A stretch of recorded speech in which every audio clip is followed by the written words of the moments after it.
你知唔知原來有好多本身好精靈、好健康嘅老人家，或者40、50歲嘅中生代，明明每日都好聽醫生話準時食降血壓藥，但係突然之間有一日無端端喺屋企或者街道暈低，送院之後話係心臟病發，甚至不幸中風、心肌梗塞，好多家屬當時真係喊晒口，完全諗唔通，明明血壓一直控制得好地地，藥又冇食漏，點解會搞成咁？其實好多時問題根本唔係出喺粒藥度，亦都唔係因為佢哋唔好彩，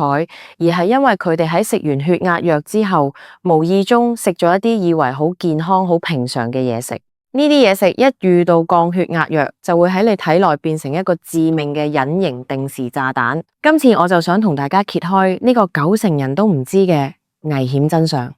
如果你或者你身邊嘅屋企人，例如你爸爸媽媽、長輩，甚至你自己，只要年紀去到40幾歲、50幾歲或者60幾歲以上，正在長期服用降血壓藥，今日講呢4種嘢食，你由呢一秒開始，千祈唔好再俾佢哋掂，再食隨時會引發低血壓休克、嚴重低血鉀，甚至引發急性心臟病發，真係危險到極點。首先我哋先講第一種，亦都係最普遍、最多人中招嘅健康水果西柚，以及同佢同屬一家人嘅葡萄柚、大解、文旦同埋部分金蕨類水果。好多人覺得食完飯或者下晝口痕，食個生果消滯，又可以補充維他命台，簡直係健康到不得了。特別係到咗中秋節，幾十歲人一家大細坐埋一齊食沙田柚、文旦柚，更加係避無可避。但係如果你有食開血壓藥，呢個舉動等於係同自己條命玩緊俄羅斯輪盤。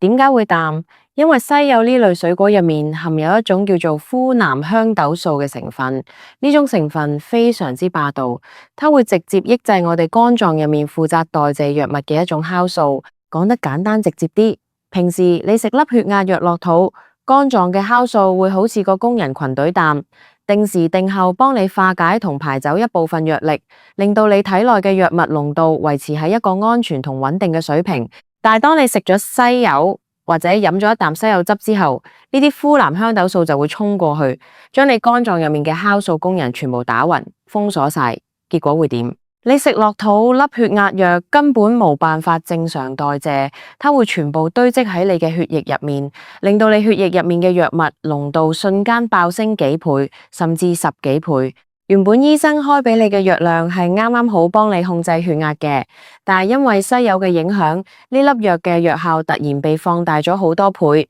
而且喺你體內停留嘅時間大大延長。本來粒藥嘅藥力只係維持幾日，而家可能變成維持幾日都散唔到。呢個時候，你嘅血壓會好似坐過山車啖，由原本正常嘅水平突然間急速暴跌，跌到去一個極度危險嘅低水平。當血壓跌得太快太低，你就會開始覺得成個人天旋地轉，嚴重頭暈，面色蒼白，冒冷汗。最恐怖嘅係因為血壓太低，心臟不夠，血液泵去全身，身體為咗自保，心跳會突然間變得極之快。醫學上叫心跳過速。喺呢個極端缺血同心跳過速嘅雙重打擊之下，心肌會嚴重缺氧，隨時就會直接誘發心肌梗塞或者心臟病發。好多老人家半夜想起床去洗手間，一落床就因為啖氧而暈低，頭撞落地下，真係非常之危險。而且大家一定要記住，唔好以為我將食藥同食西柚嘅時間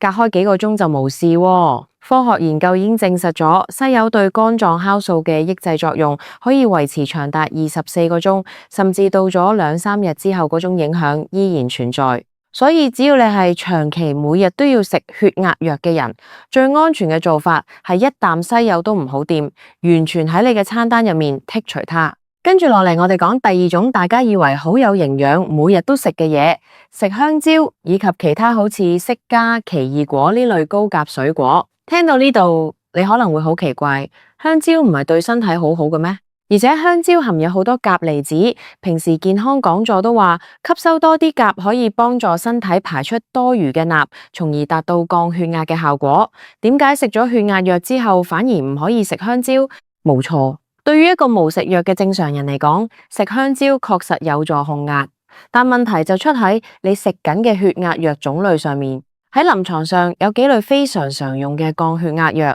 例如血管收縮素轉換酶抑制劑、血管收縮素受體阻斷劑，仲有俗稱保甲利尿劑嘅藥物。呢幾種藥有一個共同嘅特點，就是它們在幫你降血壓嘅同時，會減少你腎臟排出鉀離子嘅分量，即係會自動幫你將鉀留喺身體入面。想象一下，你粒藥本身已經幫你保留緊鉀，令你血液入面嘅鉀水平處於一個相對飽和嘅狀態。呢個時候你又以為要養生，每日早餐食一條大香蕉，或者下晝又食個釋迦、奇異果。呢啲高密量嘅鉀一湧入去，你嘅腎臟又因為藥物關係排不走它們，結果就會引發一個非常嚴重嘅醫學狀況，叫做高血鉀症。血鉀過高有咩後果？鉀離子喺我哋身體入面係負責維持心臟肌肉跳動同埋神經信號傳導嘅關鍵電解質。當血液入面嘅鉀濃度高過安全界線，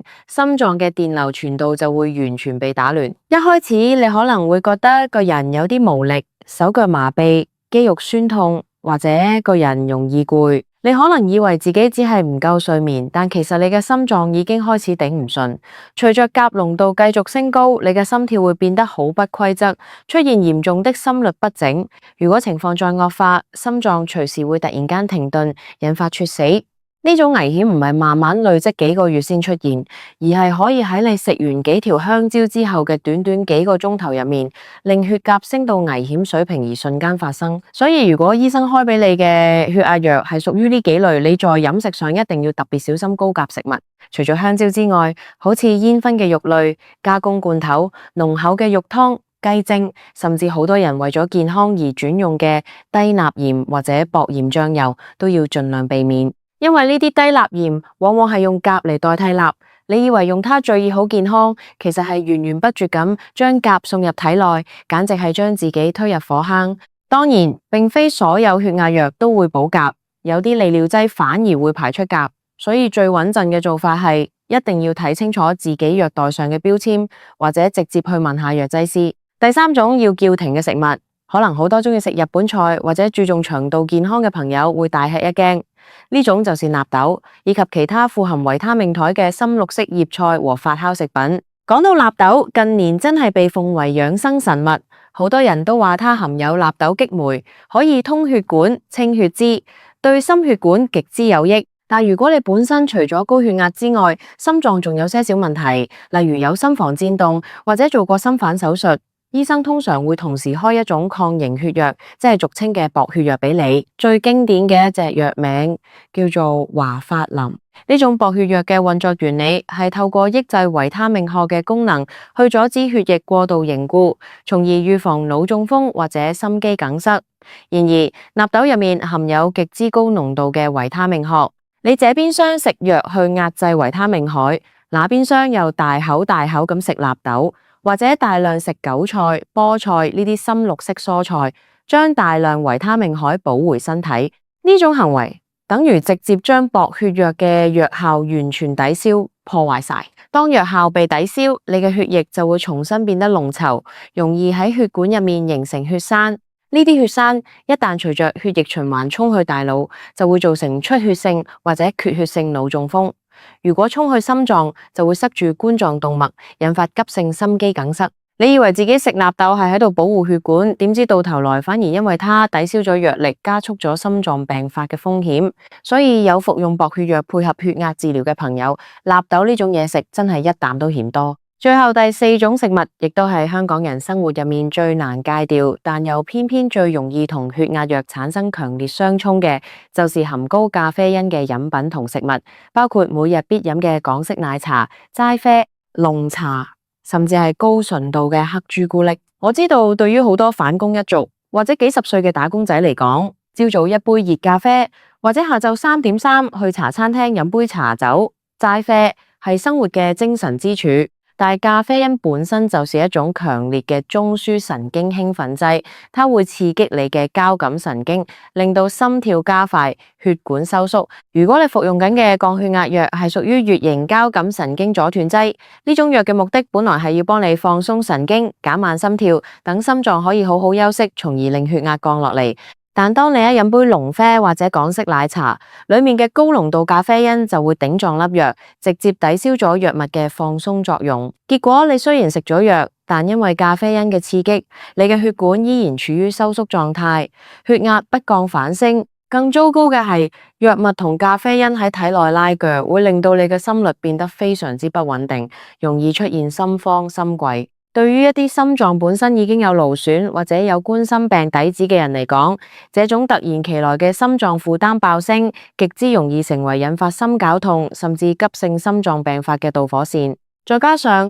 好多人食藥嘅習慣好差，有時身邊無溫水，見台頭有一杯凍咖啡或者熱茶，就順手攞嚟吞藥。茶入面含有單寧酸，會同藥物結合，令到腸胃根本吸收不到藥力，令粒藥完全失去作用，血壓控制唔到，中風同心肌梗塞嘅風險自然就直線飆升。講到呢度，大家應該明白，高血壓呢個病本身雖然普遍，但只要好好食藥，通常都可以平平安安。最可怕嘅，往往係我哋因為無知而喺日常飲食入面犯下呢啲致命嘅錯誤。如果你今年已經40歲、50歲，或者屋企有60、70歲嘅老人家，請你一定要做多一步。今日返到屋企，第一時間攞出佢哋嘅藥袋，仔細睇清楚醫生或者藥劑師寫喺上面嘅飲食警告，然後好好檢查下屋企個雪櫃同廚房，睇下有冇儲存埋一堆西柚、香蕉、納豆